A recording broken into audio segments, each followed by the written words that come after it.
Friends, welcome to my channel. Don't forget to like and subscribe. It's not difficult for you, but it's nice for me, and we're starting. I've always heard the expression, no one is perfect. If that's true, then I'm normal. I mean, I'm not perfect. My biggest flaw, which I keep under control, is the most serious. I love setting fires. When I was younger, it was a real problem, and that's how I got my nickname, the Petey Arsonist. My name is not Pete or Peter, but Robert Smith. This is one of the most common names in America, which can be both a blessing and a curse. However, let's go back to my nickname. My brother William baptized me when I was 12. This name stuck with me for a long time, but when I learned to control my impulses better, the role of the arsonist was forgotten, but everyone continued to call me Petey. Sometimes it was awkward for me to explain that my real name was Robert. My second problem is that I have an unusual reaction to beer. If I drink more than one beer, I fall asleep. If I manage to drink 2 or more, I completely pass out for 10 to 12 hours. It was much easier to come to terms with the problem of beer than with pyromania. I haven't stopped drinking at all, but I've figured out when, where, and how much I can handle. When I was 14, I spent the summer experimenting with my fire-making skills. Several garages and outbuildings in the neighborhood became victims of my experiments. Of course, I quickly realized that it is not customary to share this with your friends or family. Unfortunately, I was young and sloppy. I was quickly caught and went through legal and psychological procedures. However, I have never lost interest in arson. I spent a lot of time researching and experimenting, but always without the risk of exposure or embarrassment. Apart from the usual problems, growing up was not easy. My older brother William has always been a favorite and an excellent student. I had to make an effort to keep my head above water, and he became a genius at school, a sports hero and a womanizer. The fact that I was his younger brother did not affect my ego in any way. The happiest day of my life was when he went to college, with a full scholarship, of course. No matter how inept I was, I still managed to graduate from high school and get a job as a roofer. I actually liked my job. I think I had something like attention deficit disorder because it was difficult for me to stay at any job for longer than a few days. My choice of profession helped me to avoid this problem to some extent. I always started a new job and finished it before I lost interest. It was a pretty good coincidence. As time passed, I was able to keep my illness under control. It took 10 years after graduating from high school before I was able to meet a girl and start a relationship. It took another year before I could ask this question. From the girl's point of view, Sarah was almost perfect. I wasn't particularly picky, but I really couldn't find any flaws in her. She had beautiful brown hair, a pleasant complexion, and an attractive figure. As soon as we managed to save enough money, we bought a small house to start a family. Everything was fine until my brother William decided to visit us. William graduated from college and got a job as an electrical engineer. He worked for one of the big chemical companies in North Carolina. I hadn't seen him for almost 10 years, and I wasn't eager to see him now. We all gathered at Mom and Dad's for a family meeting. William has just returned from Pocono, where he bought a house on 5 hectares of wooded land. Judging by the photos, it looked more like a hunting lodge. He was supposed to have an open house on Labor Day weekend, and he gave us detailed instructions on how to get there. William's wife, Rachel, was in North Carolina with her 2 children. He really wanted us to meet her and the kids at the cottage later that summer. Things were going better than I expected, until I noticed that Sarah and William had become quite friendly.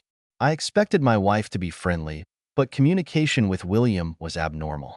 She was flirting, and he was indulging her. Suddenly, I remembered the reasons why I hated my brother. He was leaving the next day, and I didn't want to make a fuss. I forced myself to spend more time with my father than I wanted, just to avoid seeing Sarah and William together. It was time for us to go home when Sarah threw an unexpected punch at me. She invited William to spend the night in our guest bedroom. I was ready to kill her right there.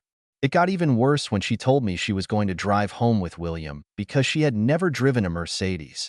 I knew it was a lie, but it didn't seem to matter anymore. I tried my best not to show my anger. I never expected this from Sarah, but she never knew William. He was good-looking and could talk anyone out of anything. Sarah had spent too much time showing him around the house and telling him how she was going to decorate each of the rooms. We were finally able to sit down and relax when Sarah brought a couple of cans of beer. I usually drink 2 or 3 glasses of beer a month, and only when I'm going to stay at home and go straight to bed. William looked back and smiled as he started drinking. Sarah had a glass of wine that she was holding in her hands. Hey, we have a jar of these unusual nuts in the pantry. Wait a minute, I'll get it. The best thing about Heine's is that it's impossible to tell what's in the green bottle. The beer spilled into the sink. I returned with a jar of peanuts and a bottle of tap water. Up to this point, I still had to justify my doubts about Sarah. We chatted for about 20 minutes, and she showed up with 2 more Heine's. Now I knew that William and Sarah were up to something bad. They both knew about my beer problems and seemed to be taking advantage of it. I do not know what William did or said to Sarah, and I do not even know when he did it. Perhaps they had planned everything during the short car ride home. It didn't really matter. I apologized and went to take a leak. The beer went down the toilet with the urine, and I came back with another full bottle of water. I noticed the smirk on William's face as I took a long sip. It just pissed me off, but when I saw Sarah's smile, I was furious. Usually, after 2 bottles of beer, I fall asleep completely. It was easy to pretend to be sleepy, and I even pretended that I was trying not to fall asleep. I finished the water from the second bottle and slowly went to the kitchen. I made a spectacle of throwing away the empty one and opening the refrigerator to get a fresh one.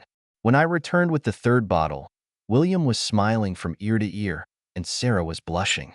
I quickly finished the last bottle of water, closed my eyes, and began to breathe heavily, as if I were asleep. My wife and my brother were whispering softly as they turned off the light in the living room and headed down the hall to the bedroom. They both knew that I would be gone all night. I was cut off from the world.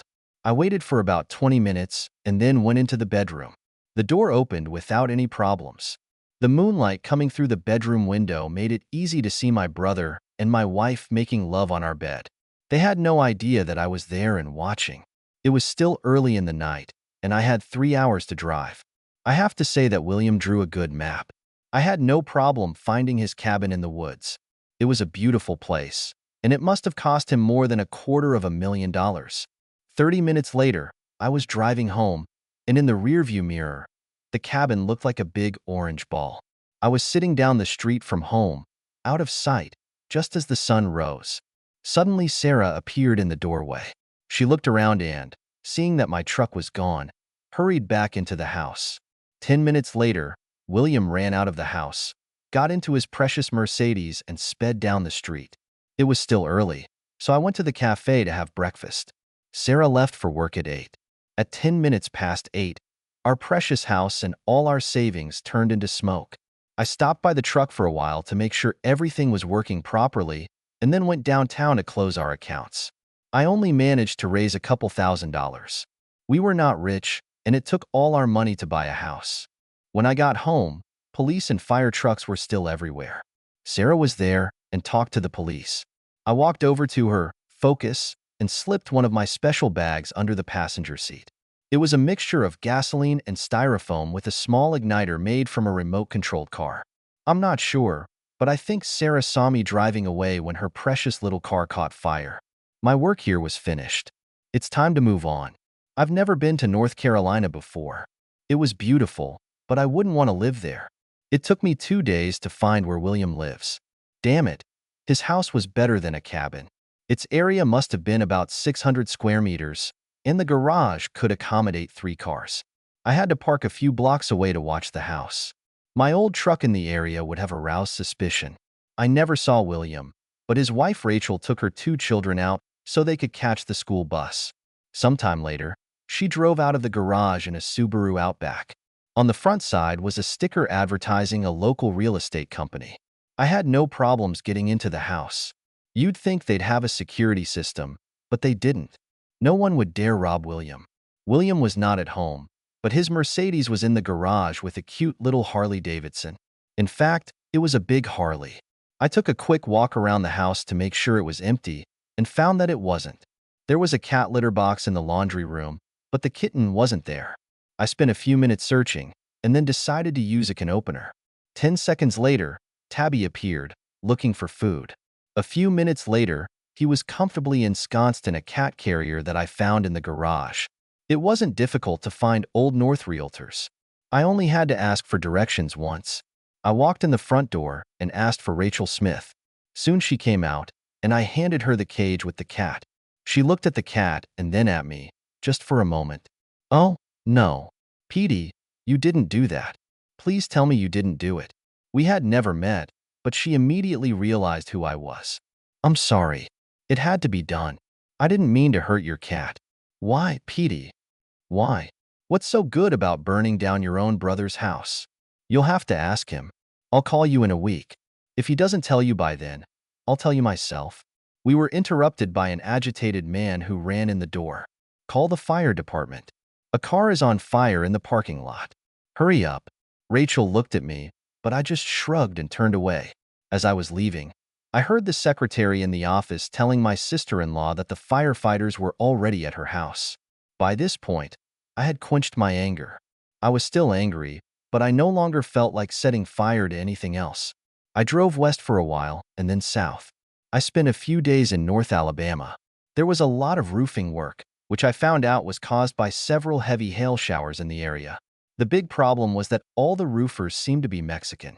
They worked in teams, and the quality of the work was excellent.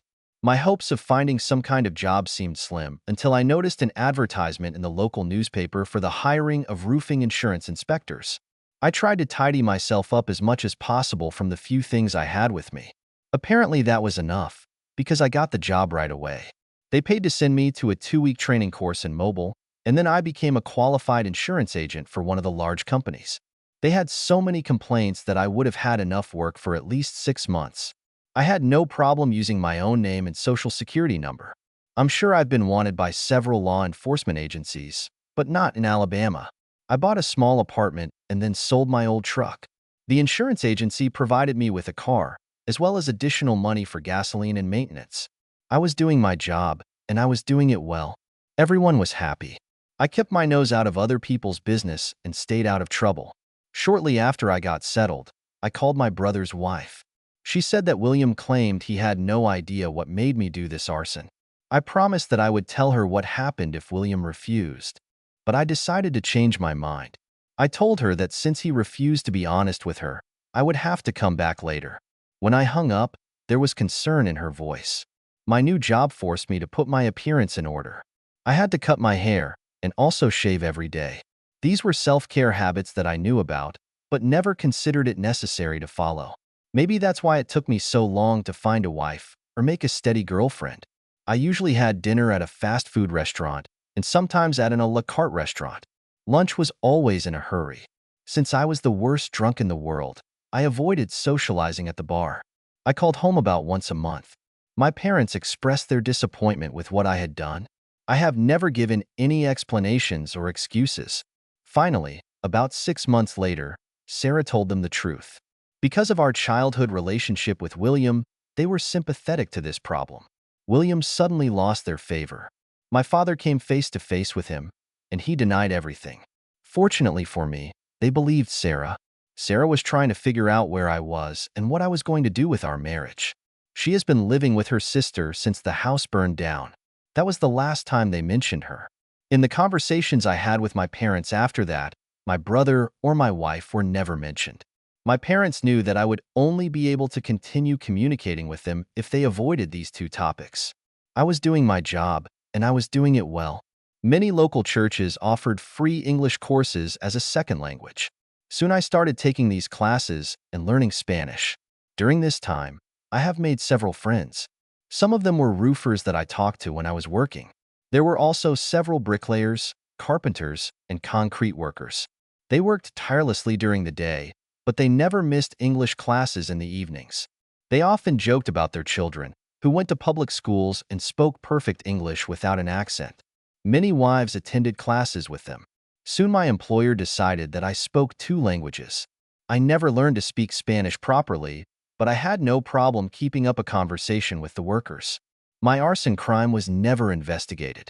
I'm sure there were police reports, and my name was listed in every one of them, but no one came looking for me.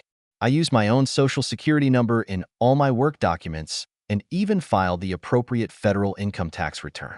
Nothing. I was gone for about 2 years when Dad had a stroke. By the time I found out about it, he was at home, but needed a lot of attention. Mom asked me if I could come home to visit him. I couldn't refuse. I took a 2-week vacation from work and bought a used Focus, exactly the same one that Sarah used to drive. It was cheap, and it had good gasoline consumption. After stuffing the trunk with some of my toys, I hit the road. I've rented a motel about 50 kilometers from home, in case someone is still looking for me. I spent the first day with my parents and found out the news. William and Rachel built a new house, which became bigger and grander than the old one. Dad winked when Mom gave me their new address, in case I wanted to send them a Christmas card. I think I have an ally. Sarah stopped calling and visiting them. They haven't heard from the police or insurance companies for over a year. They wanted me to stay at home, but I insisted on going back to the motel. It was already late when I left, but I decided to stop by Sarah's sister's place. I was sitting outside the house when a very large pickup truck pulled up. The couple in the car kissed for a few minutes, and then my wife got out of the car and headed towards the house. The guy waited until she came to the door, which I thought was tactful. She turned to him, smiled and waved before entering. I was glad I had brought some toys with me.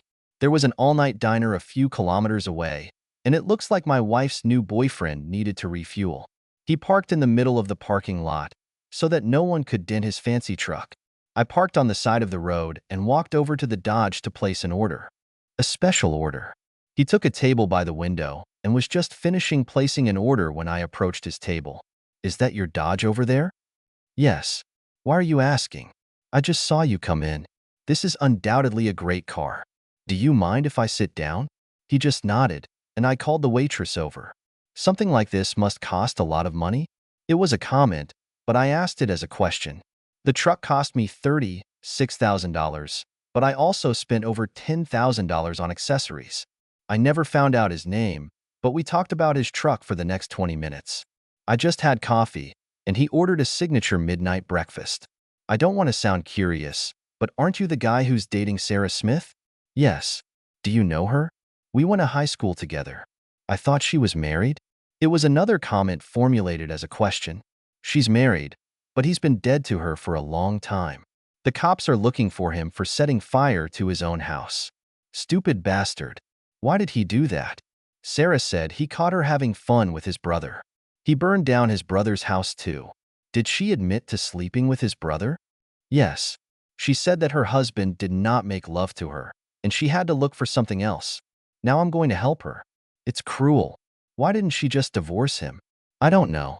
You should have asked her. Why all these questions? Just curious. Aren't you afraid that he might find out about you and his wife? No way.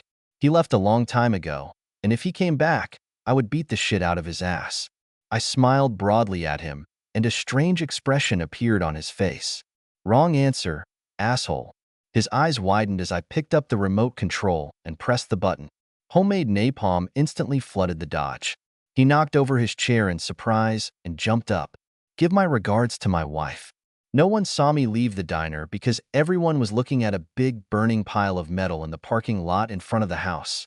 I drove very carefully to the motel and decided to check out. 6 hours later, I was in North Carolina and looking at my brother's new house. I expected to see William go to work, the kids go to school, and Rachel go to her office. But it didn't work out that way. At about the same time, 2 police cars and a security company van pulled up. The garage door was open, and Rachel was busy loading the children and several bags into her new Volvo car. The last thing she put down was a cat carrier. Someone warned my brother that I was on a roll. I'm not stupid. I could have done what I had to do another time. I quietly left the area and headed west towards the interstate. Not far from Knoxville, my cell phone rang. It was Rachel. "I know, Petey. Now I know. He didn't tell me, but I guessed." "How did you do that?" "She called early this morning. She called William and told him what you did to her boyfriend, or should I say his truck. Then everything fell into place. William used Sarah, didn't he, Petey? This fool is using his own brother's wife." "I'm sorry, Rachel. I wanted to tell you, but I couldn't. I was hoping you could get him to confess." "She wasn't the only one, Petey. There were others, and there will be more. I have to put an end to this, at least as far as I'm concerned." I didn't know what to say. It was obvious that my sister-in-law wanted to talk to someone about the problem, but I was the wrong candidate. "I'm sorry, Petey, For what I have to do. I'll do it for you. But I'll say you did it. Won't you be offended by me? The way she phrased it sounded like a riddle, but I knew without a doubt what she meant. It's all right. I've already come so far that it won't matter. Make it easier for yourself. It seems like no one knows where I am anyway. Rachel, if you're going to do this, do it right. Take your time and don't be careless. Plan ahead and make sure the cat is safe. I heard her laughing on the other end of the line just before we hung up. 2 months later, my brother lost his second big house. According to Mom and Dad, Rachel told the police that she saw me in the house the day before the fire. The firefighters were upset because the more water they poured on the fire, the more it flared up. Rachel did some research on accelerators. Good girl. A week after the fire, Rachel filed for divorce. She was pretty smart, and I was sure she would get even with him. Sarah's boyfriend blamed her for losing his truck, and she ended up in the hospital and he ended up in jail. Of course, he knew that she had nothing to do with the fire, but I was unavailable. I think I'm ready to file for divorce, but under the circumstances, I do not know how to do it. All I can do is hope that Sarah will file for divorce.